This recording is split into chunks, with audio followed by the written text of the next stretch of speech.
Hi అండి. మా ఇంటి పండుగలు రుచులకి స్వాగతం. ఎలా ఉన్నారందరూ? బాగా ఉన్నారని భావిస్తున్నాను. ఈరోజు మామిడికాయ పులిహోర చేస్తున్నాను. అది ఎలా చేసుకోవాలో చూపిస్తాను రండి.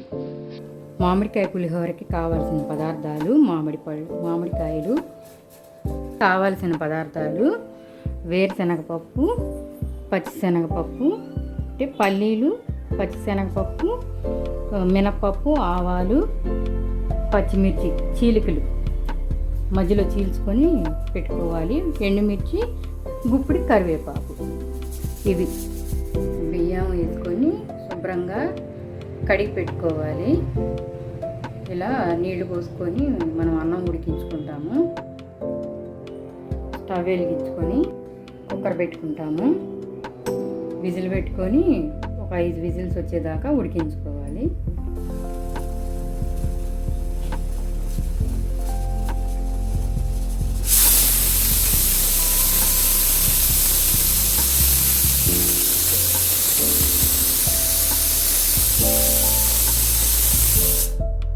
ఫైవ్ విజిల్స్ అయిపోయింది. అన్నం ఉడికింది. కుక్కర్ ఆపేసుకోవాలి. స్టవ్ వెలిగించుకొని బాండీ పెట్టుకోవాలి. నూనె పోసుకోవాలి. నూనె ఒక 4 టేబుల్ స్పూన్లు పడుతుంది. నూనె వేడయింది. ఇప్పుడు వేరుశనగ గుళ్ళు వేసుకుంటాం. పల్లీలు,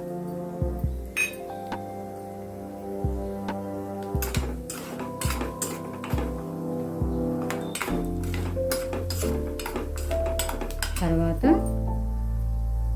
పచ్చిశనగపప్పు వేసుకుంటాం.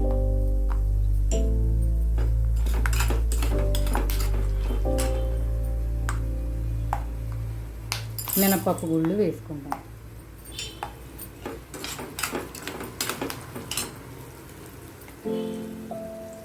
ఆవాలు వేసుకుంటాం.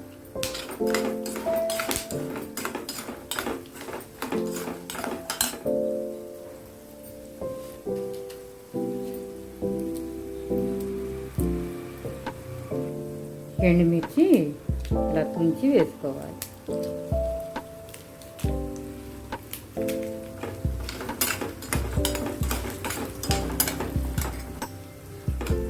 మిరపకాయలు చీల్చి వేసుకోవాలి.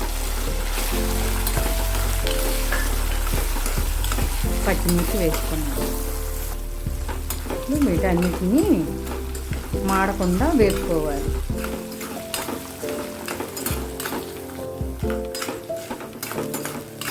ఇలా కలబెట్టుకుంటూనే ఉండాలి. ఇప్పుడు కరివేపాకు వేసుకుంటాం.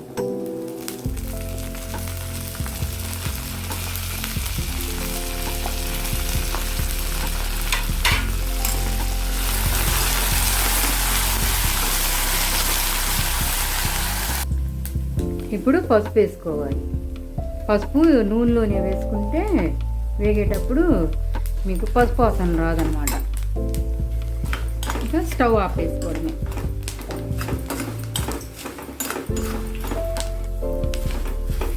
తాలింపు రెడీ అయ్యింది.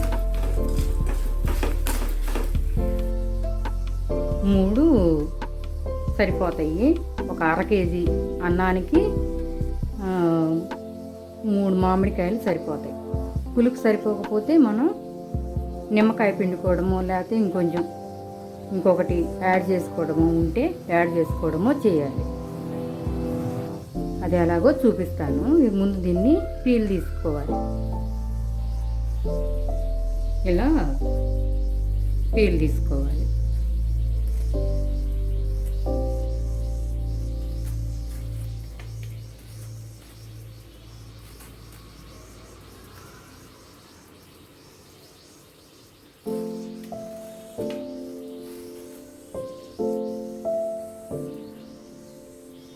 ఇలా పీల్ తీసి పెట్టుకోవాలి. 3 వీటిని సన్న ముక్కలుగా తరిగి పెట్టుకుంటాం. వీటన్నిటిని ఇలా సన్న ముక్కలుగా తరిగి పెట్టుకోవాలి.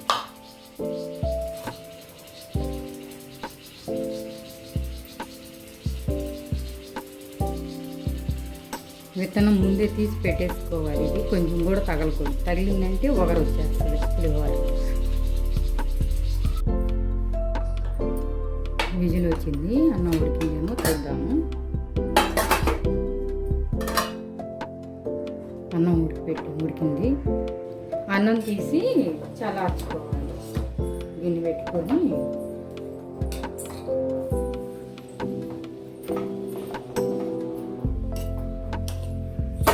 చల్లార్చుకుంటే మనకి బాగా మెతుకుగా బాగా వస్తుంది అన్నమాట.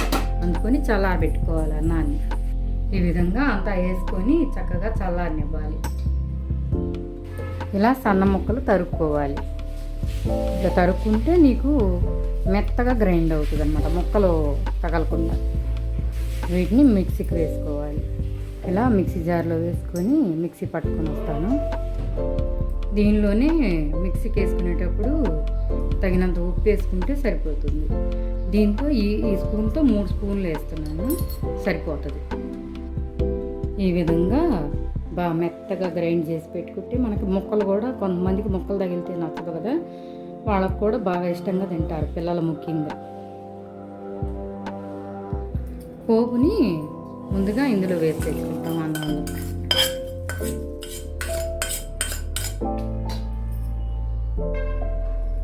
దీన్ని ముందుగా మనం కలిపి పెట్టుకుంటాం.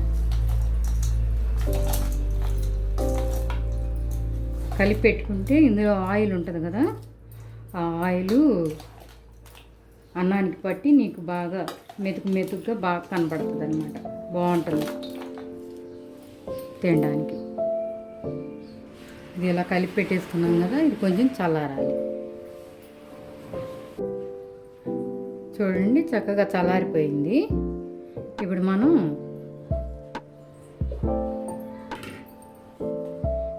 గ్రైండ్ చేసుకున్న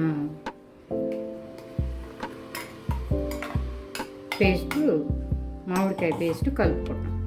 చూసుకుంటూ కలుపుకోవాలి. పులుపు ఎక్కువ ఉందా లేదా, సరిపోయిందా లేదా అని చూసుకుంటూ కలుపుకోవాలి.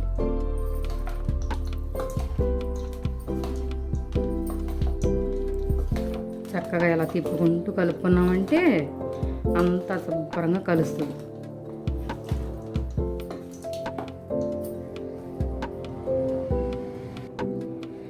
ఇంకొంచెం కలుపుతున్నాను. మనకి ఎప్పుడు చేసే వాళ్ళకి వాసన బట్టే తెలిసిపోయింది. మనం ప్రసాదంగా చేస్తున్నాం కదా, స్వామికి పెట్టిన తర్వాతే రుచి చూడాలి. సరిపోయిద్ది నేను వేసిన పేస్ట్. ఇలా చక్కగా కలుపుకోవడమేను. బాగుంది. ఇలా చక్కగా కలుపుకొని సర్వ్ చేసుకోవడమే. మనం ప్రసాదంగా పెట్టుకుంటే చాలా బాగుంటుంది. ఈ కాలాలు, మామిడికాయ కాలం వచ్చే పచ్చి మామిడికాయలు వస్తాయి కదా, ఆ కాలం అంతా మనం చక్కగా ఇలా పులిహోర చేసుకున్నామంటే మనకి పిల్లలకి కానీ మనకు కానీ సి విటమిన్ అనేది చాలా బాగా వస్తుంది. అందుకొని సీజన్లో వచ్చేటప్పుడైనా మనం ఇలా పులిహోర చేసుకొని తినచ్చు. ఈ వీడియో కనుక నచ్చితే ఒక లైక్ చేయండి, సబ్స్క్రైబ్ చేసుకోండి.